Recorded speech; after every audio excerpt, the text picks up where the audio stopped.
कहत कबीर सुनो भई साधो, पाहन पूजे हरि मिले तो मैं पूजूं पहाड़, ताते ये चाकी भली पीस खाए संसार।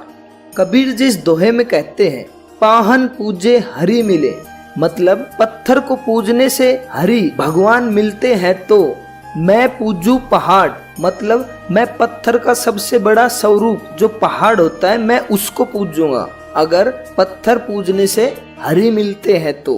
ताते ये चाकी भली पीस खाए संसार, मतलब जो हमारे घर में अनाज को पीसने के लिए चाकी होती है वही अच्छी है उससे, तो जिससे हम अनाज को पीस करके खाते हैं, मतलब उस अनाज को सारा संसार खाता है। कबीर जी के इस दोहे का भावार्थ है स्वयं को प्रतीकात्मक भक्ति में व्यस्त करने के बजाय व्यक्ति को मन से निर्गुण ब्रह्म की उपासना करनी चाहिए।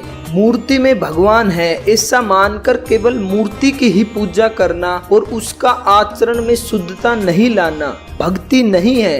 यदि पत्थर को नहीं पूजना है तो ईश्वर है कहाँ? ईश्वर विश्वास और श्रद्धा में है, सत्य आचरण में है। जो सत्य है वही ईश्वर है। मन की शुद्धता के बगैर पत्थर को पूजने से कोई लाभ नहीं होने वाला। वस्तुतः कबीर जी अंधविश्वास पर चोट कर रहे हैं कि क्या ईश्वर मूर्ति में है? नहीं, वो तो कण कण में व्याप्त है और वो ना तो तीर्थ में है और ना ही किसी अन्य स्थान विशेष में, और यदि है तो हर जगह है। कबीर जी के समय में कुछ लोगों ने धर्म का टेंडर ले रखा था। आम जन को वे स्वयंभू धर्म के ठेकेदार बात बात पर लूटते थे।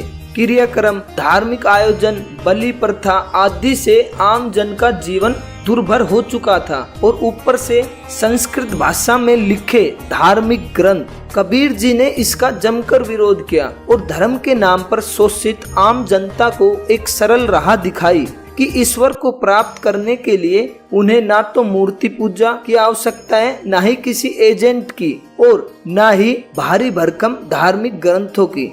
शुद्ध हृदय, आचरण, शुद्धता, नेक राह और सदकर्म करके कहीं भी ईश्वर को याद किया जाए तो यह ईश्वर की उपासना ही है। मूलतः इस दोहे में मूर्ति पूजा के नाम पर आम जन के बौद्धिक और आर्थिक उत्पीड़न के प्रति भी संदेश है। ईश्वर निराकार है, वह समस्त ब्रह्मांड का निर्माता है, लेकिन वह उसका नहीं है और उसी में ही है। वह कण कण में है, घट घट में है, लेकिन उसे जानने पहचानने के लिए हमें सद्मार्ग का अनुसरण करते हुए सत्य का प्रकाश पैदा करना होता है। तब हमें उससे वास्तविक पहचान करने का अधिकार प्राप्त होता है। पाहन पूजे हरि मिले तो मैं पूजू पहाड़, ताते ये चाकी भली पीस खाए संसार।